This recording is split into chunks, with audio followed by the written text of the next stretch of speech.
Turn the following paragraphs into passive. એટલે આપણે પેરેગ્રાફને પેસિવમાં ફેરવવાનું છે. તો પેસિવમાં ફેરવવા માટે પહેલાં આપણે વાક્યનો કાળ ઓળખવો પડશે. દરેક વાક્યમાં આપણે કાળ ઓળખીશું. બરાબર? તો જોતા જઈએ વાક્ય અને એનું passive. Birds build their nest very intelligently. તો પહેલું વાક્ય છે આપણું simple present tense. Birds build એટલે કયો કાળ? સાદો વર્તમાન કાળ, કર્તા પ્લસ મૂળ ક્રિયાપદ છે.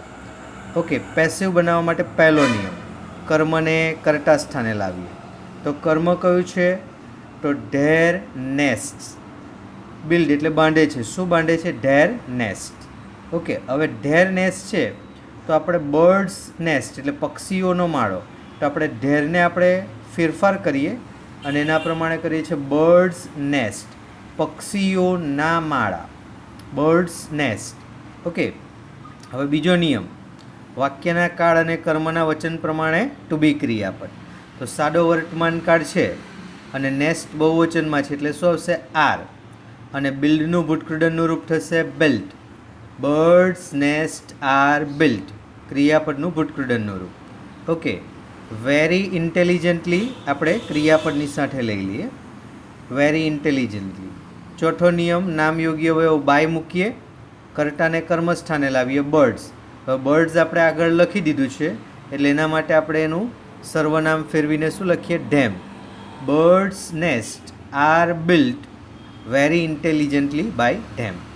ઓકે, ત્યારબાદ some water birds lay eggs in wetland.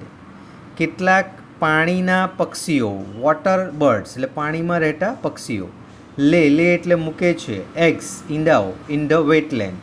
કયા કાળનું વાક્ય છે? સાદો વર્તમાન કાળ, કર્તા વત્તા મૂળ ક્રિયાપદ. પેસિવમાં ફેરવીએ. પહેલો નિયમ, કર્મને કર્તા સ્થાને લાવીએ. કર્મ કેવી રીતે મળે? ક્રિયાપદને પ્રશ્ન પૂછવાથી. લે મૂકે છે. શું મૂકે છે? એગ્સ. તો એગ્સ આવી જશે કર્મ. તો એગ્સ આગળ.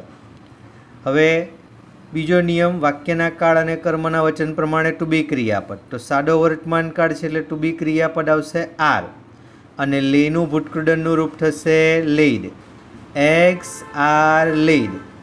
ઓકે, હવે એની સાથે વધારાના શબ્દો લઈ લઈએ છીએ, ઇન ધ વેટલેન્ડ. ચોથો નિયમ, નામ યોગ્ય અવયવ બાય. અને પાંચમો નિયમ, કર્તાને કર્મસ્થાને લાવીએ, બાય સમ વોટર બર્ડ્સ. ત્યારબાદ birds like the cuckoo never take such trouble. પક્ષીઓ જેવા કે કોયલ, નેવર એટલે કદી પણ નહીં, ટેક એટલે લેવું, સચ ટ્રબલ આવી મુશ્કેલીઓ એટલે ઈંડાને પાડવાની મુશ્કેલીઓ કોયલ લેતી નથી. એટલે આખું કર્તા છે બર્ડ્સ લાઇક ધ કુક્કુ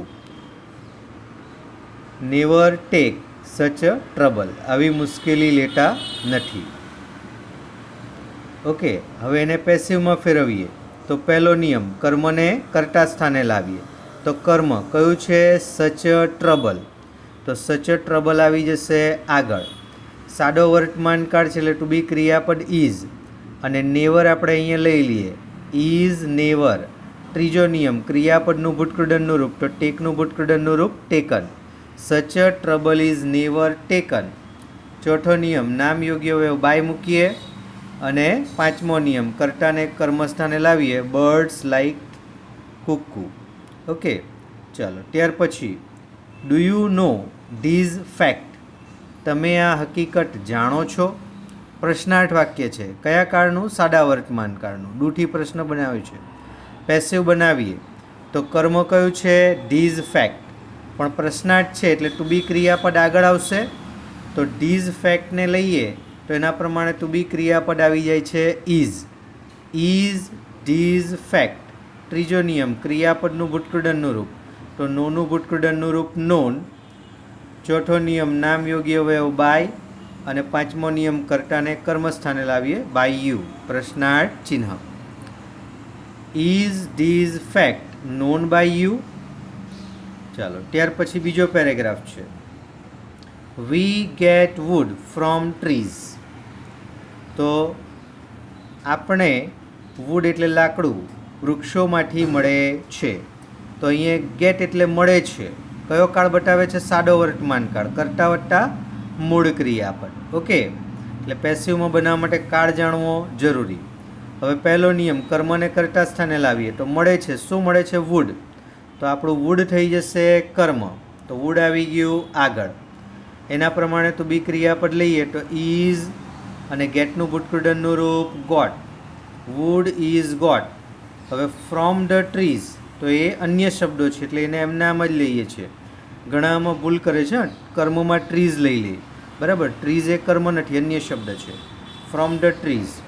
ચોથો નિયમ લઈએ બાય, અને પાંચમો નિયમ કર્તાને કર્મસ્થાને લાવીએ અને અસ. બાય અસ નહીં મૂકીએ તો પણ ચાલે, આપણે અનિશ્ચિત કર્તા તરીકે લઈએ ને તો એમાં. Okay, trees give shade to birds and animals. વૃક્ષો ગીવ એટલે આપે છે, શેડ એટલે છાંયડો, ટુ બર્ડ્સ એન્ડ એનિમલ્સ પ્રાણીઓ અને પક્ષીઓને. આમાં બે કર્મ છે, એક તો શેડ અને ટુ બર્ડ્સ એન્ડ એનિમલ્સ.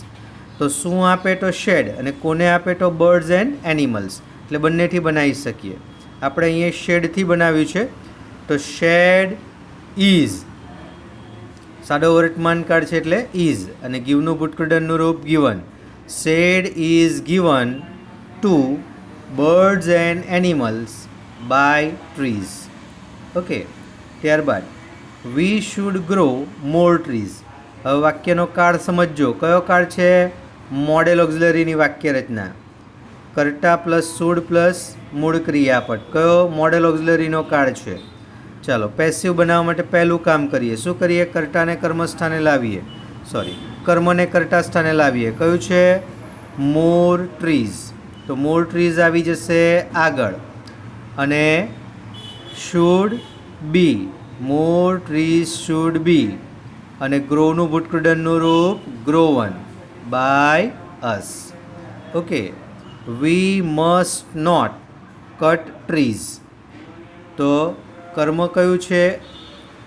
કાળ કયો છે? મસ્ટની વાક્ય રચના, તો મસ્ટ મોડેલ ઓક્ઝિલરીનો ઉપયોગ કર્યો છે. કર્મ છે ટ્રીઝ, તો ટ્રીઝ મસ્ટ નોટ બી, તો બી ક્રિયાપદ તરીકે શું લઈએ? બી. કટનું ભૂતકૃદનનું રૂપ cut by us. Trees must not be cut by us. વૃક્ષો આપણા દ્વારા કાપવા જોઈએ નહીં. Okay, Shreyansh took the injured woman to the hospital. પહેલાં ઓળખીએ વાક્યનો કાળ. કયો કાળ છે? સાદો ભૂતકાળ, કર્તા વત્તા મૂળ ક્રિયાપદનું ભૂતકાળનું રૂપ. શ્રેયાંશ ઈજા પામેલી સ્ત્રીને હોસ્પિટલ લઈ ગયો. ચાલો તો પેસિવ બનાવીએ. તો પહેલો નિયમ, કર્મને કર્તા સ્થાને લાવીએ. તો કર્મ કયું છે? The injured woman. તો ધ ઇન્જર્ડ વુમન આગળ, અને ભૂતકાળ છે એટલે ટુ બી ક્રિયાપદ આવશે વોઝ, અને ટેકનું ભૂતકૃદનનું રૂપ taken. Injured woman was taken to the hospital by Shreyansh. Okay, he admitted her to the emergency ward.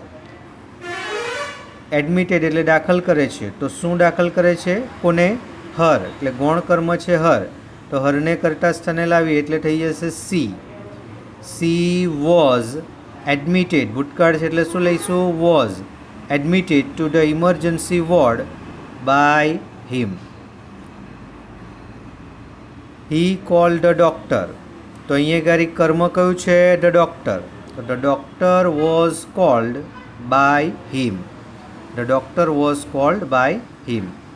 ત્યારબાદ he said that he would call her relatives than.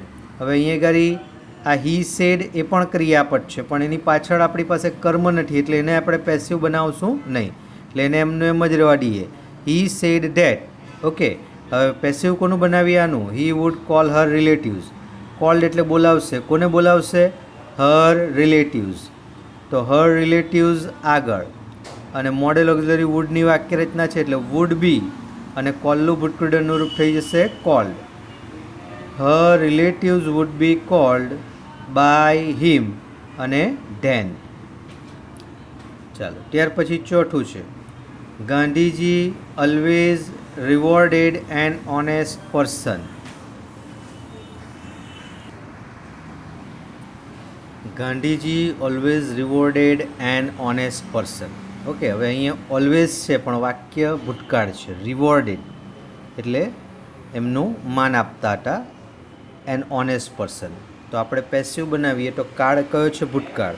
તો કર્મને લાવીએ કર્તા સ્થાને. An honest person was always rewarded by Gandhiji. Okay, but in the real world today, હવે એમાં તો કોઈ ફેરફાર થાય એવું છે જ નહીં, એટલે એ તો બેઠું બેઠું લઈ જ લેવાનું છે. But in the real world today we know that, આપણે જાણીએ છીએ કે, એનું પણ કંઈ થશે નહીં. We punish the honest man, આપણે સજા કરીએ છીએ પ્રામાણિક માણસોને. તો અહીંયા ગાડી પેસિવ બનશે. તો કયો કાળ છે? સાદો વર્તમાન કાળ. We punish the honest man. તો પનિશ એટલે સજા કરવી. કોને સજા કરે છે? The honest man. તો ગૌણ કર્મ છે ઓનેસ્ટ મેન, આવી જશે આગળ. તો ઓનેસ્ટ મેન બહુવચનમાં છે એટલે આવશે આર. પનિશનું ભૂતકૃદનનું રૂપ punished. Honest men are punished by us. Okay, is these justice, હવે આ તો કોઈ કર્મવાળું વાક્ય છે જ નહીં. શું આ ન્યાય છે? ખાલી પ્રશ્ન પૂછ્યો છે, એનું કંઈ આવતું નથી. Shouldn't we give them reward for what they have suffered. તો અહીંયા shouldn't we give them reward, આ વાક્યનું પેસિવ બનાવવાનું છે.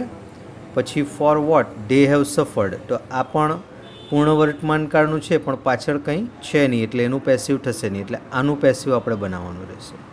તો શુડ મોડેલ ઓક્ઝિલરી છે એટલે શુડનું તો શુડ જ રહેશે, અને નકાર છે એટલે સ્ટુડન્ટ આવેલું છે.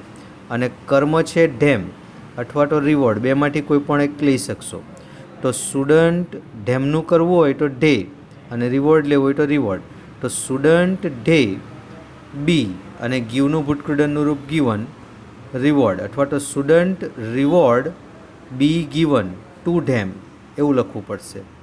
By us for what they have suffered, આમાં તો કોઈ ચેન્જ કરવાનો નથી. ત્યાર પછી we must praise their honesty. તો પ્રેઝ એટલે વખાણ કરવું. તો શું વખાણવું? Their honesty. તો their honesty must be praised by us. Okay.